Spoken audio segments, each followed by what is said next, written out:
लोग का एओटी की एक नई एक्सप्लेनेशन वीडियो है। और ये वाला एपिसोड बहुत ज़्यादा तगड़ा है, बहुत ज़्यादा। मतलब जिन लोगों की शिकायत थी ना भाई कि भाई एओटी में मतलब कुछ दिन मतलब कुछ एपिसोड से क्या हो रहा, मतलब कि थोड़ा मतलब नॉर्मल नॉर्मल से रह रहा था, लेकिन अब वो चीज़ अब खत्म हो गई कि भाई ये वाला एपिसोड से मजे ही दिला दे। इस एपिसोड में इतना भर भर के एक्शन है, इतना भर भर के एक्शन है। मेरे हिसाब से इसमें डायलॉग्स भी बहुत कम है भाई। इसमें बहुत ज़्यादा अच्छी बात है, जैसे कि ओ भाई मिकासा ने क्या काटा है भाई इसमें लोगों को एकदम पनीर की तरह। मतलब भाई मिकासा तो फिर से राइजिंग स्टार, मिकासा ने फिर से दिखा दिया है कि आखिर से लोग मिकासा क्यों कहते हैं। मिकासा ने इस वाले एपिसोड में हद पार कर दिया। और भाई इस एपिसोड में बहुत ज़्यादा खून खराबा है, बहुत ज़्यादा एक्शन, बहुत ज़्यादा खून खराबा। इतना खून खराबा कि गाइस एक बार को लिटरली मैं भी सोच में पड़ गया था कि भाई मैं एओटी देख रहा हूँ, ये टोक्यो घूल। हाँ गाइस लिटरली। चलो गाइस अब इन सब को बात को ना, इन सब बात को छोड़ते हुए चलो गाइस अब बढ़ते हैं वीडियो की तरफ, लेकिन इस इंट्रो के बाद।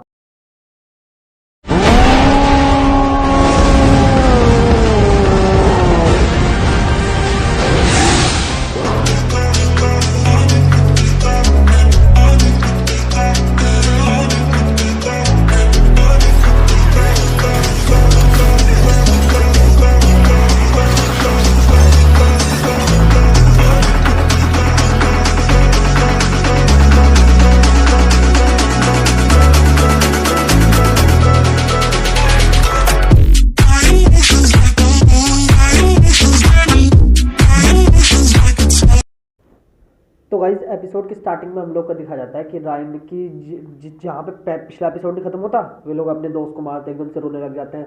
तभी एक एपिसोड शुरू होता है कि उसी टाइम के पीछे एकदम से पीछा नहीं आ जाती है और एकदम से उन्हें बचाने के लिए लड़ रही होती है, धे धे धे लगातार लड़ रही होती है। और तभी फिर उसके बाद हम लोग को दिखाया जाता है कि जो हांजी जो होते हैं वो काफ़ी ज़्यादा शौक होते हैं। तो इनका क्या कहा तुमने। फिर बाद में जो हिजुरु के जो मैकेनिक जो होते हैं वे लोग कहते हैं कि हाँ कि बोट को उड़ाने से पहले जो सर्विसिंग की जाती है उसके अंदर 1 दिन लगेगा। जिसे सुनने के बाद कमांडर में शौक हो जाते हैं। लेकिन वे बंदे यूँ बोलते हैं कि हमारे पास अगर सही सामान हो तो हम लोग आधे दिन में भी कंप्लीट कर सकते हैं। तो और कमांडर भगत कहता है क्या कहा तुमने। इनने कहा तुम चाहते हो कि हम लोग दुश्मन को आधे दिन तक के रोक के रखें। इनने कहा उनके लिए मदद आती होगी और हमारे जो टाइटन है ना बस ज़्यादा देर तक टिक नहीं पाएंगे। इनका ये बात है। फिर उसके हांजी बोलते हैं कोई फ़ायदा नहीं। कमांडर वगैरह देखता है। फिर बाद में हांजी कहती है कि अगर मान लो हमने बोट को आधे दिन के बाद किसी तरह जुगाड़बाजी करके उड़ा भी लिया इन्हें रोक के, फिर भी कोई फ़ायदा नहीं, क्योंकि आधे दिन तक तो लगभग वे लोग 600 किलोमीटर अंदर तक की ज़मीन को तबाह कर चुके होंगे। फिर उसके बाद हांजी एक और चीज़ रिवील करती है कि मतलब पैराडाइज आइलैंड की बाहर की दुनिया को जो एरन ने तबाह करने का जो ऑर्डर दिया है ना, कि वो रिवील करते हैं कि पैराडाइज आइलैंड की बाहर की पूरी दुनिया को ख़त्म होने में टोटल 4 दिन लगेंगे। ओ भाई साहब, इससे यार देखो तुम लोग जो हो रमलिंग के अंदर टाइटन्स की वो भी लगा सको कि हम लोगों ने देख रखा है मैप, वर्ल्ड मैप तो एओटी में देख रखा है कि पैराडाइज के बाहर कितनी बड़ी कितना बड़ा मात्रा में एरिया। अब तुम खुद ला लो कि दीवार के अंदर कितने ज़्यादा टाइटन्स थे कि वो इतनी बड़ी ज़मीन को सिर्फ 4 दिन में उड़ा देंगे। और फिर उसके बाद हांजी कहती है और अगर मान लो हमने एरन को रोक भी लिया है ना, फिर भी लाइबेरियो नहीं बचेगा। क्यों, एरन जो आधे दिन में जो 600 किलोमीटर की ज़मीन तबाह कर देगा ना, उसके अंदर लाइबेरियो भी आता है। जिसे सुनने का जीन जो होता है उसे काफ़ी ज़्यादा बुरा लगता है। तो हमें यादें दिखाई देता है जिस वक्त वे लोग मारने में थोड़ी दिन के लिए रहे थे, उनके दोस्त दास बने होंगे इसीलिए। फिर उसके बाद कमांडर भगत कहता है कि एक तो वैसे आधे दिन के अंदर दुश्मन को रोकना वैसे इम्पॉसिबल है, और अगर मान लो हमने कर भी लिया ना तो हमें थोड़ा टाइम और लगेगा, क्योंकि हमें एरन येगर की लोकेशन नहीं पता। तो सबसे पहले हम उसकी लोकेशन देखेंगे, हमें उसे ढूंढना पड़ेगा जिसमें थोड़ा और टाइम लगेगा। और फिर उसके बाद कमांडर भगत कहने वाले होते हैं कि ये तो, और उससे पहले जो क्यों में होती है वे रोक लेती है और कहती है मेरे पास एक आइडिया। फिर उसके बाद वे लोग अंदर लेके जाते हैं और वे उन्हें कहती है कि मार्ले के अंदर हमारा साउथ की तरफ एक मार्ले को ऑस्ट्रेलिया हमारा एक शहर है ओडिया, कि वहाँ पर हमारे अच्छे से इक्विपमेंट है। हम चाहे तो इस बोट को यहाँ से ले जाकर वहाँ पर जाकर इस तारीख से तैयारी पूरी कर सके। जिसे सुनने के बाद हांजी जो होती है वो कहती है अच्छा मार्ले को ऑस्ट्रेलिया। वो कहने लगा बात तो तुम्हारी सही है कि जिस साइड हुआ है उस साइड टाइटन्स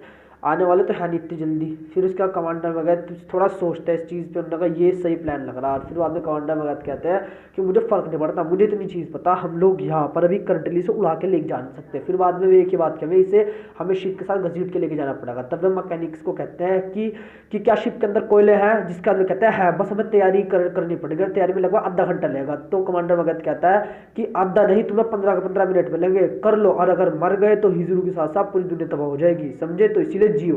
फिर उसके बाद वे लोग चल जाते हैं, और जो जीन जो होता है वो कहता है कि मैं सबको बुला के आता हूँ, कैप्टन को सबको बुला के लाता हूँ।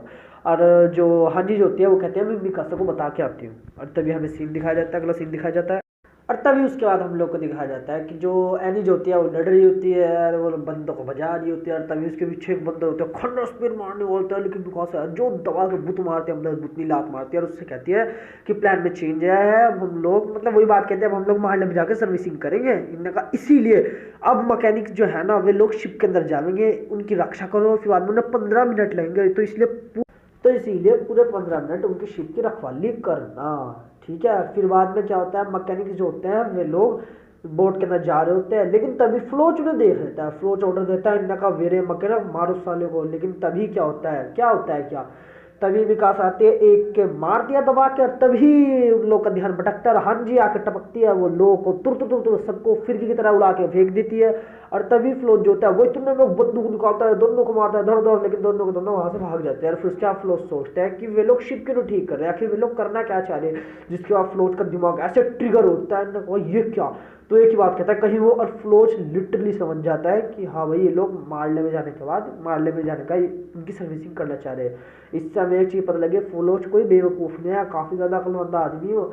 और फिर बाद में क्या होता है, फिर बाद में मैकेनिक जो होते हैं वे लोग जा रहे होते हैं, और तभी उनके ऊपर गुस्सा नहीं हमला कर देता है, और उनमें से एक तो लिटरली उनके ऊपर खंडस पेड़ मारने वाला होता है। और तभी जो कमांडर वगैरह जो होता है वो राइनर को खा देता है, राइनर आता है, सबसे पहले खंडस पेड़ वाले को उसके बुड़क मारता है। फिर बाद में जितने भी आदमी होते हैं अजुमाबितो के सैनिक से उन सब के ऊपर हाथ रख लेते हैं, जिसपे उन पर बुलेट फायर ना हो, लेकिन इस चक्कर में उसके खुद के भी एक खंडस पेड़ आके लग जाता है। और फिर उसके बाद मौके पे चौका मारते हुए कमांडर वगैरह जो होता है उन लोगों को गोलियों से छन्नी पे छन्नी कर देते हैं। और फिर बाद में एनी कहीं और लड़ रही होती है अपना सैनिकों के साथ में, लेकिन तभी सैनिक जो होते हैं ना, ज़्यादातर सैनिक जो होते हैं ना वे लोग वहां से एनी की फाइट को और हांजी की सबकी फाइट को अवॉइड करते हैं। अब एक ही बात बोलते हैं, इन्हें छोड़ो, जाकर जुमोबितो के सैनिक मारो, वे डायरेक्ट उन्हीं पे हमला करे, वह बाकी सारी फाइट अवॉइड कर रहे हैं। जिसे देखने का एनी तो काफ़ी ज़्यादा वो हो जाती है, क्योंकि वो वहाँ पे सीधे लड़ रही थी, ताकि मैकेनिक्स की तरफ कम सैनिक रहे, जीतने रहे, उन्हें राइनर वे सब बाकी मिलकर उड़ा देवे। जिसके बाद जो सभी के सभी जो सोल्जर जो होते हैं वे लोग डायरेक्ट एकदम खंडस पेड़ मारते हैं अजुमोबितो कमांडर मगध पे, लेकिन एनी जो होती है अपना हाथ रख देती है उन्हें प्रोटेक्ट करने के लिए। हालांकि उन सभी खंडस पेड़ से एनी का लिटरली पूरा का पूरा हार्ट टूट जाता है। इसके बाद एनी थोड़ा शौक होती है, और कमांडर वगैरह देते हैं मौके पर चौका मार के, फिर रुकते नहीं, उनकी स्पीड नहीं रुकती, बस ये इतना है कि वे लगातार चलते रहते हैं। फिर बाद में फ्लोच को दिखाया जाता है, जो सभी सैनिकों से कहता है कि जितने हो सके उतने ज़्यादा खंडस पेड़ लेके आओ, सारे के सारे लेके आओ। अगर हमने इन्हें नहीं रोका तो ये लोग एरन को रोकने की कोशिश करेंगे, और मान लो अगर एरन को रोक दिया तो बहुत बड़ी दिक्कत आ जाएगी, ये पूरा आइलैंड जो है वो खून की नदी में डूब जाएगा, फिर पूरी दुनिया हमसे बदला लेगी एक साथ अटैक करके, जिसपे तुम्हारे भाई बहन माँ बाप सबके सब मारे जाएंगे। ये सुनने का सभी बंदे एकदम जोश में आके अंदर धुन हो जाते हैं। और कुछ बंदे तो ऐसे होते हैं जो एनी पे एकदम दबा के खंडस पेड़ की बारिश करते हुए धे, लेकिन राइनर जो होता है वो बीच में रहता है, वो अपने खुद के लगवा लेता है और एनी बच जाते हैं। अब तुम सोचो कि बार राइनर दीवाना बीच में क्यों रहता है। सीजन 4 पार्ट 1 के पहले एपिसोड म्यूजिक क्या जब इसकी वजह तो आप लोग को पता ही है, शायद मुझे ज़्यादा बताने की जरूरत नहीं है कि राइनर के शरीर पर खंडर वो है आर्म क्या है, जो एनी और जी की ऐसे टाइटन है इनके शरीर के ऊपर कोई भी आर्मर नहीं है, तो जिससे इनके ऊपर डायरेक्ट खंडर स्पेयर मरेगा ना। अब हम लोग को पता है ना खंडर स्पेयर कितना ज़्यादा पावरफुल है, अगर इनके पड़ा तो जब आर्मर टाइटन के पड़ता है तो उसकी पत्ती सेट हो जाती है। तो खुद सोचो जिन पे इनके पास जिस टाइम आर्मर नहीं है तो इनकी क्या हालत होगी। इस बात की वजह से खुद पे आ जाए कि थोड़ा डैमेज, क्योंकि इससे क्या होगा उसका आर्मर टूटेगा और कुछ डैमेज उसके अंदर पड़ेगा, लेकिन अगर उनके डायरेक्ट लगा उनकी पत्ती सेट हो जाएगी, क्योंकि एक खंडर स्पेयर एक टाइटन को मारने में सक्षम है, क्योंकि हम लोगों ने कमांडर फिक्सिस के टाइटन को मारते हुए देखा है, इस तरीके से हमें पता है। और ये सब देख ये सब जो हो रहा था उसे पीक जो होती है वो पीक और ये सब जो होते हैं वे लोग देख रहे होते हैं। यार फाल्को कहता है कि मैं भी लड़ाई को ज्वाइन करना चाहता हूँ, मैं जो टाइटन की शक्ति का यूज़ करूँगा। जिसके बाद पीक कहती है कोई फ़ायदा नहीं, पैरा ट्रांसफॉर्मेशन एकदम यूजलेस हो गए, वो किसी काम का नहीं होता। लेकिन फिर उसके बाद जो फाल्को जो होता है वो सोचता है इनने कहा कि अगर मेरी जगह पे यहाँ पे गैलियार्ड होते तो वो एक जगह बैठ के सोचते नहीं, वे उनकी जाके मदद करते, इसलिए मैं भी उनकी मदद करना चाहता हूँ। हालांकि पीक जो होती है वो कुछ कहने वाली होती है, लेकिन इससे पहले जो फाल्को जो होता है वो भाग जाता है। अब पीक उसे रोकने की कोशिश करती है लेकिन वो चल जाता है, लेकिन पीक के मन में आता है कि वो पहले इन सबको छोड़ के आएगी। तब पीक जाती है इन लोगों को छोड़ने के लिए। तभी हमें सीन दिखाया जाता है कि जो कमांडर मैकेनिक जो होते हैं वे और मैकेनिक्स बोर्ड तक पहुंच जाते हैं, और तभी जो कोनी जो होता है वो आर्मिन को लेके आता है और क्या बताता है कि इसके इस तरीके से गोली लग गई। कमांडर मैकेनिक कहता है तुम अंदर जाओ, इसके घाव हील हो जाएंगे। फिर तभी पीक वहाँ पे आती है और आने के बाद उन्हें छोड़ देती है और बताती है कि फाल्को जो है वो इस तरीके से भाग गया। तो कमांडर मैकेनिक को थोड़ी टेंशन होती है। तो कोनी जो होता है वो कमांडर मैकेनिक उससे पूछते हैं तुम कहाँ जा रहे हो, वो कहता है कि मैं तो शिप की रखवाली करूंगा। और तभी में सीन दिखाया जाता है और दिखाया जाता है कि मिकासा जो हांजी होती है वे लोग ऊपर खड़े होते हैं, वे देखते हैं। तभी उनकी निगाह जाती है ट्रेन पे। यस गाइस, ट्रेन आ चुकी होती है भरी हुई सैनिकों से, जिसे देख के हांजी कहते हैं ले भाई जी, इनको बैकअप, इनके सैनिक आ गए इनकी मदद करने के। जिसके बाद हांजी ये सब जो होते हैं लोग हिम्मत हार जाता है। इनका कहा अब तो हम जंग हार गए, अब सब कुछ खत्म हो गया, इनका कहा हम कुछ नहीं कर सकेंगे। किन्हीं को हराने में दिक्कत पड़ी, वहाँ पूरी पूरी ट्रेन भर के आ रही। और तभी क्या होता है, जिस टाइम ट्रेन आ रही होती है अचानक से ऐसा ब्लास्ट होता है ट्रेन के अंदर, पूरी की पूरी ट्रेन फट जाती है, जिसे देख के हांजी से हैरान जाते हैं कि ये क्या हुआ, ये कैसे हुआ। वे थोड़ी देर शौक में आता है, लेकिन फिर एक ही बात कहता है अगर ऐसा हुआ है तो फिर रिकवरी करनी पड़ेगी, हमें जल्दी जल्दी यहीं पे हम मामले को कर देते हैं। जैसे देखिए फ्लोट जो होता है, फ्लोट भी देखने के बाद थोड़ा सा डर जाता है और फिर बाद में हमें जो होता है फाल्को को दिखाया जाता है। जो फाल्को जो होता है वो अपना हाथ के अंदर कील घुसा के ट्रांसफॉर्म करने की कोशिश कर रहा होता है। और तभी उसके पास आता है जीन, जो उससे कहता है तुम यहाँ क्या कर रहे हो, जल्दी जाओ और जाके शिप में बैठो, यहाँ पे रहना खतरे से खाली नहीं है। तभी जीन की निगाह जाते हैं एनी और राइनर पे। लिटरली गाइस उनका बहुत बुरा हाल हो जाता है। लिटरली एक तरीके से वह हार गए, एक तरीके से लिटरली वह हार गए। इतनी ज्यादा बुरी हालत हो गई, राइनर एंड के दोनों के हाथ पैर तक के काट दिए भाई। कुछ नहीं बता, उनके हाथ पैर ही नहीं, राइनर के 2 पैर है, रैनी के तो हाथ और 1 पैर है भाई, और कुछ नहीं, सब कुछ मतलब सब कुछ उड़ गया। और यहाँ तक कि वे लोग चल तक नहीं सकते। राइनर भी एक ही बात कहता है, इनने कहा भाई मैं चल नहीं सकता। चलो भाई इसकी शादी ठीक है, ये सही है तो है, लेकिन एनी उसकी तो पूरी गर्दन ही उड़ा दी भाई इन लोगों ने, खंडर पे पूरी गर्दन उड़ा दी। इतना कि एनी तो साफ करी कि वो हिल तो सकती थी, साथ साथ में उसे कुछ दिखाई भी नहीं दे रहा। अब भाई ये यहाँ पे वे लोग बहुत तगड़ी कैडी सिचुएशन में फंस जाता है। और यहाँ से हमें एक तरीके से हम देख सकते हैं पैराडाइज वालों के, हम देख भी सकते हैं कि भाई अब ये लोग कहाँ से कहाँ पहुंचे। क्योंकि एक टाइम ऐसा था कि किसी टाइटन शिफ्टर को हराना लिटरली इम्पॉसिबल था। लिटरली क्या कोई टाइटन शिफ्टर को हरा सकता था तो वो एरन ही था। और यहाँ पे मैं टाइटन की बात कर रहा हूँ, आर्मर टाइटन को तो मैंने गिना ही नहीं भाई, क्योंकि उसे हराना तो लिटरली इम्पॉसिबल था। सीजन 2 में भी एरन के भी पंच उस पर लग रहे थे, तो उस पर कोड सन ब्लॉक से असर हो रहे थे और कुछ नहीं था। लेकिन देखो आज कहाँ पहुंच गए। पहले कहा सिर्फ एरन की मदद से ही लोग कुछ कर रहे थे, राम दीवाने खुद अपने दम पे नॉर्मल भद्दे भद्दे सैनिक उड़ा रहे दे, वो भी इतनी बुरी हालत कर रहे। पैराडाइज तरक्की पे है। और इससे हमें ये भी पता लगता है कि आखिर खंडर स्पेयर जो कि हांजी जब बनाया था, ये लिटरली कितना डेडली वेपन है, कुछ ज़्यादा ही डेडली वेपन है। ये टैंक के गोले से ज़्यादा खतरनाक होगा, आई थिंक इतना ही है। हाँ इतना ही है, हांजी ने बहुत खतरनाक हथियार बनाया। फिर बाद में हमें दिखाया जाता है कि जो सैनिक जो होते हैं वे इनके पीछे आ जाए। वे एक ही बात कहता है मैंने कुछ दिखाना, उड़ा दो उन्हें। वे लोग अंधाधुंध खंडर स्पेयर फेंकने ही वाले होते हैं लिटरली। यहाँ पे सब लोग की, उनके लोग की तो हालत ही खराब हो। एनी को कुछ दिखाई नहीं दे रहा, उसे सिर्फ सुनाई दे रहा। राइनर को दिखाई दे रहा, राइनर निकाल ले भाई हम तो कोई। लेकिन तो भी भाई यहाँ पे जो होते कोनी की बड़े दिनों बाद कोनी अक्षर होता है। कोनी जो होता है कुत्ते की तरह सबको काटना शुरू करता है, धी धी पटक पटक के। हालांकि इसमें एक आधी गोली उसके भी लग जाता है, जिसे देखने का। फिर मिकासा उतर जाती है मैदान में। फिर मिकासा उतरते हैं, मिकासा क्या काम कर दिया, मैंने आपको अभी शुरू में बताया कि मिकासा ने इस एपिसोड में हद पार कर दी। बस वही है, उनने ये इंसान जैसे पनीर हो, उनने पनीर की तरह इन लोगों को काट डाला लिटरली, तुर तुर तुर तुर तुर तुर कोनी की मदद के लिए। हालांकि एक आधी गोली उसके लगने भी वाली थी, लेकिन अपने जॉन भाई, अपनी जीन भाई साहब खड़े ना, जीन ने ऐसी स्नाइपर मारी, उसके कार्नाइट डेट क्या होता भाई पता नहीं कौन सी करना है, लेकिन है।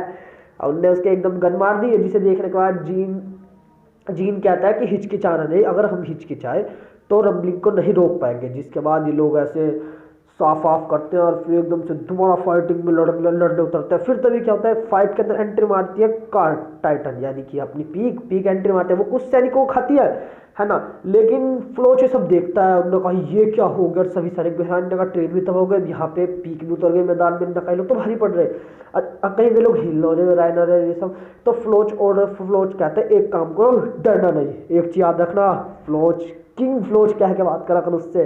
कैड़ा बंदा है भाई, उसका कैरेक्टर डेवलपमेंट बहुत तगड़ा हुआ। एरन के बाद अगर सीजन 4 में किसी का कैरेक्टर डेवलपमेंट बहुत तगड़ा हुआ तो वो फ्लोच है, डरफोक से किंग फ्लोच।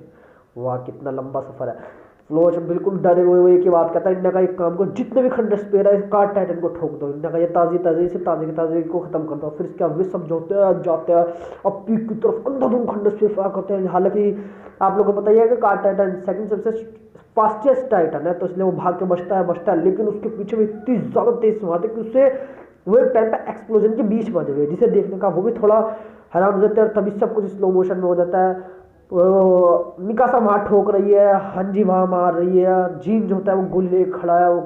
हालांकि पीक जो होती है वो इन सबसे बच जाती है। और तभी फाल्को जो होता है वो ऐसे हाथ करके आता है और एकदम से वो ट्रांसफॉर्म होता है जो टाइटन में। हाँ गाइस, फाल्को हैज ट्रांसफॉर्म इनटू जो टाइटन और फाल्को को जो टाइटन दिखा देता है। यार क्या लुक है भाई, ये तो भाई मेरे टॉप 10 मतलब टॉप 10 क्या कहूँ, तो है ही टॉप 9 टाइटन में से बेस्ट टू बेस्ट की लिस्ट में आता है भाई। ये मुझे लुक्स में भाई बहुत तगड़ा लग रहा है भाई जी। और तभी फाल्को होता है वो जो टाइटन में ट्रांसफॉर्म होने का वो बंदूक है दबा दबा के धोना शुरू करता है, लेकिन वो जो टाइटन को कंट्रोल नहीं कर रहा होता।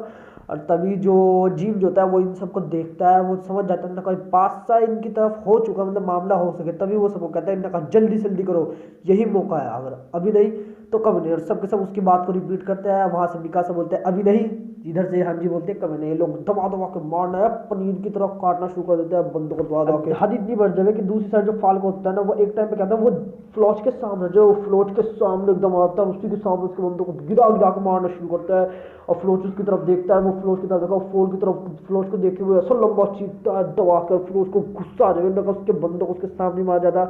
लेकिन फ्लोच के दिमाग में एक आइडिया होता है कि जिस शिप से लोग इन्हें लेके जा रहे हैं ना, कि अगर सिर्फ एक खंडर स्पेयर उस शिप पे लग जाए ना, अगर उस शिप में छेद हो गया जिससे घसीट के लेके जा रहे हैं, तो ये लोगों का प्लान एकदम खराब हो जाएगा। उनके पास सिर्फ कोई एक खंडर स्पेयर मार दो, फिर तभी कोई तो मार नहीं सकता। तो फ्लोच खुद में दौड़ तो उसे गुस्से में आ रहा हो तो वो एकदम से कूदे फाल्को की तरफ, फाल्को से रोकने की कोशिश करे लेकिन वो रोक नहीं पाता।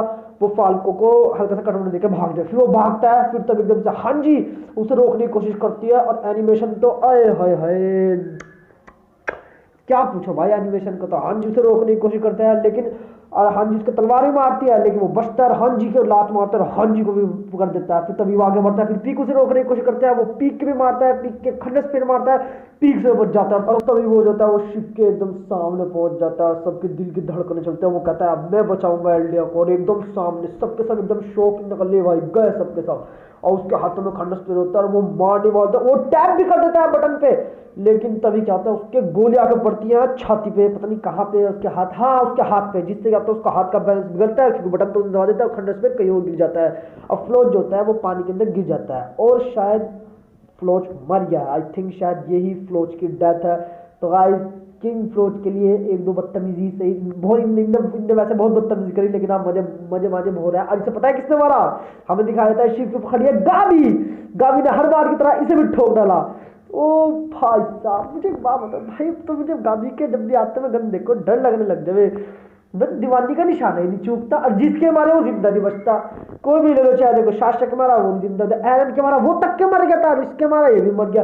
एरन के साथ में क्या होता, जिसे से पी उसने जीक ने बताया वहां पे पैच में कि जिस टाइम वो मर गया था, मतलब जिस टाइम उन्होंने उसकी गोली मारी तो वो मर गया, मतलब उसकी गर्दन उड़ गई। लेकिन तभी एंड मतलब था बिल्कुल एंड पे उसका जो सर जो है वो उसके कॉन्टैक्ट में आ गया, क्योंकि आदमी गर्दन कटने का एकदम से नहीं मरता, कुछ सेकंड हो, इसलिए उसके कॉन्टैक्ट में आ गया, मामला वहां पे फुल टू हो गया। ये हुआ था वहां पे, क्योंकि अब अगर इनका लीडर ही मर गया तो सेना तो बिखरेगी, तो इसी तरीके से सेना जो है ना वो मुखलाना शुरू कर देवे। लेकिन तभी ये लोग समझ जाते हैं नवाब तो इनका लीडर मर गया, अब जल्दी से जल्दी करना चाहिए, तो ये लोग हर कोई अंधाधुंध बजाना शुरू कर देता है, अंधाधुंध। और यहाँ पे मिकासा वही मिकासा एकदम अपने स्टाइल में भाई मिकासा को बड़े दिनों बाद एक्शन में दिखा देता है। मिकासा क्या काट दिया, धे धे कभी इधर काट कभी उधर काट। एक बंदे के साथ में तो ऐसा करे, दो बंदे खड़े थे, एक के मुंह पे लात मारे, दूसरे की गर्दन उड़ा दे, और तभी उस गर्दन कटे हुए बंदे को इंडिकेट उस बंदे के ऊपर फेंक किया और उसके अंदर तलवार आरपा करके उसे मार देवे।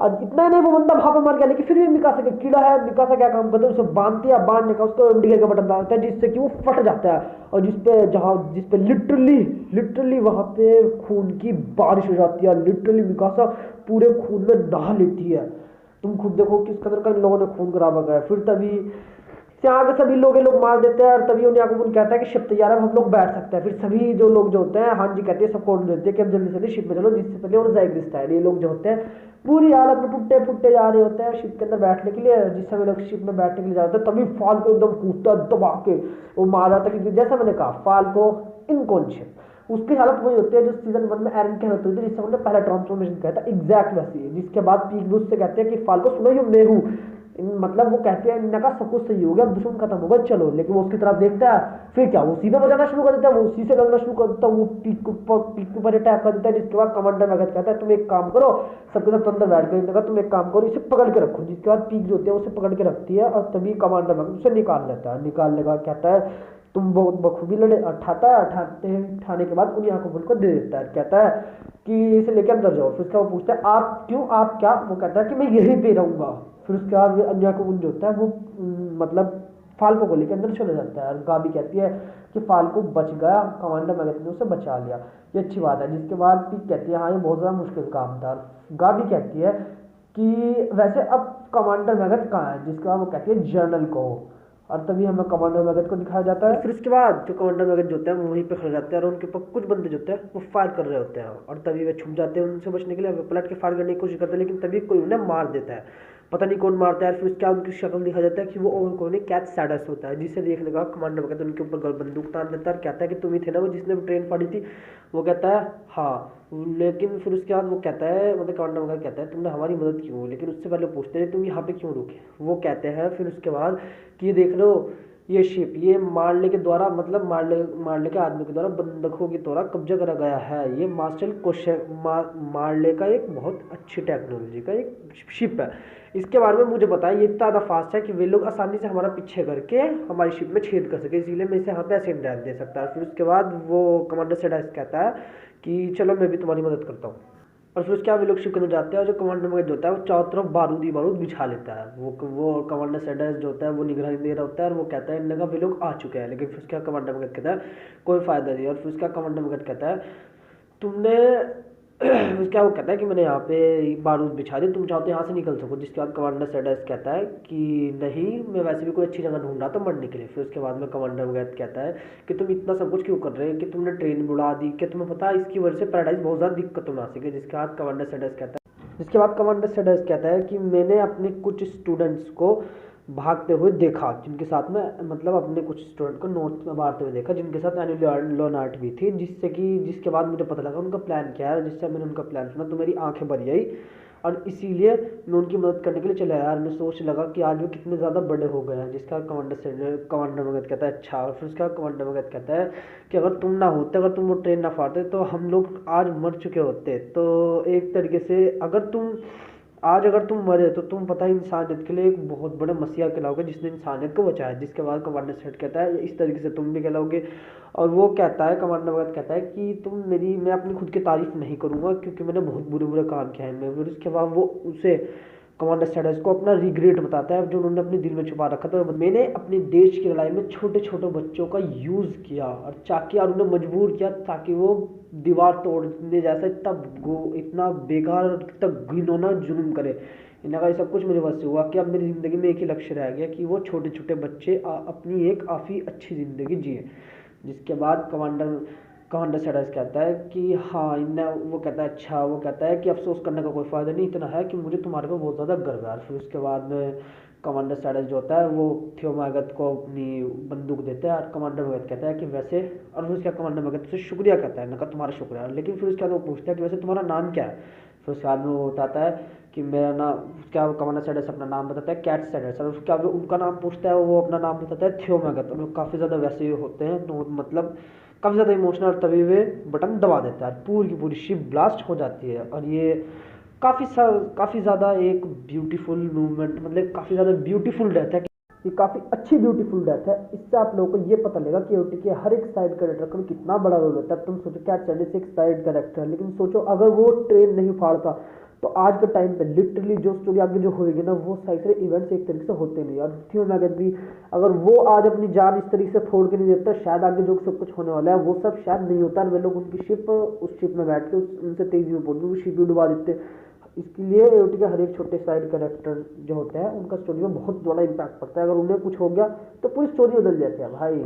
एओटी की काफ़ी अच्छी बात है जो मुझे लगी। तो गाइज और फिर उसके बाद हमें थोड़ा सा दिखाया जाता है कि ये लोग शिप में बैठे हैं और बात कर रहे हैं। और फिर उसके बाद हांजी कहती है इनका क्यों मैगाथर मतलब मैगाथर हम लोगों ने डिसाइड किया था हम लोग ओडिहा जाएंगे, लेकिन हम लोगों ने अकेले डिसाइड करा था क्योंकि असली बात यह है कि हम लोग लाइव वीडियो को नहीं बचा पाएंगे। हम लोग कुछ भी कर ले क्योंकि अगर हम ओडिहा पहुंचेंगे तब तक के वो पहले डिस्ट्रॉय हो चुका होगा। ये बात मैंने मैगथ को कही थी, लेकिन फिर भी उन्होंने अपनी जान जोखिम में डाल ली। उन्होंने इतना बड़ा कदम उठाया क्यों, ताकि हम लोग मिलकर मार ले। और लाइव वीडियो में से अगर कुछ भी बढ़ गया, चलो मान लो 20% भी बच गया ना, उन 20% लोगों के लिए हम लोग सब कुछ करेंगे।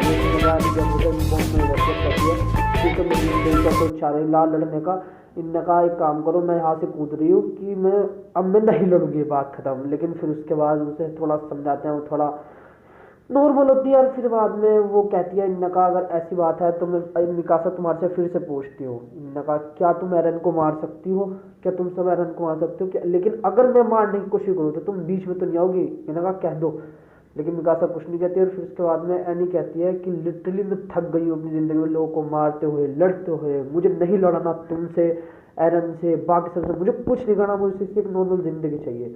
और तभी एपिसोड खत्म हो जाता है। तो गाइस अगर आप लोगों को मेरी वीडियो अच्छी लगी हो तो लाइक करना, सब्सक्राइब करना, शेयर करना। और गाइस अगर एओटी के ऊपर अगर मतलब अब तो अगर मेरा अंदाज सही है तो शायद 2 हफ्ते बाद आएगा एपिसोड, लेकिन कोई नहीं, मैं बीच में वीडियो बनाऊंगा, आप टेंशन मत लेना। और एक चीज़ याद रखना, सब्सक्राइब और लाइक जरूर करना। क्यों, हमें एनीमे को सपोर्ट करना है इंडिया में। आप लोग को हालत पता है ना इंडिया में एनीमे की, बस support to anime in India.